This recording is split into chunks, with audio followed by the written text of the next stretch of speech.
जनावरे चोरी करणारा आरोपी जेरबंद. बुलढाणा एलसीबीची कारवाई. बुलढाणा जिल्ह्यात विविध पोलीस स्टेशन हद्दीत जनावरे चोरीच्या प्रमाणात वाढ झालेली आहे. त्या अनुषंगाने बुलढाणा जिल्हा पोलीस अधीक्षक तसेच वरिष्ठ अधिकारी यांच्या मार्गदर्शनाखाली बुलढाणा स्थानिक गुन्हे शाखा पोलीस निरीक्षक अशोक लांडे यांनी चोरी झालेल्या जनावरांची माहिती घेऊन त्यांचा शोध घेण्याचे आपल्या पथकाला आदेश दिले. दरम्यान जनावरे चोरट्यांना पकडण्यास स्थानिक गुन्हे शाखेच्या पथकाला 29 जुलै रोजी यश आले आहे. शेख शकील शेख जलील वय 42 वर्ष, राहणार अकोला असे या आरोपीचे नाव आहे. त्याला ताब्यात घेऊन विचारपूस केली असता त्याच्या ताब्यातून जनावरे चोरी करण्यासाठी वापरलेली एक इनोव्हा चारचाकी वाहन किंमत अंदाजे 5 लाख रुपये जप्त करण्यात आली आहे.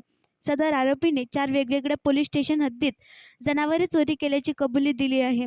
सदरची कारवाई ही सहाय्यक पोलीस निरीक्षक Ashish Chechare, head constable Rajendra Ambhore, head constable Dinesh Bakale, head constable Purushottam Aghav, police constable Amol Shejod, police constable Jayant Boche, police constable Ajit Parasuwale, चालक हेड कॉन्स्टेबल समाधान टेकाडे यांनी पार पाडले.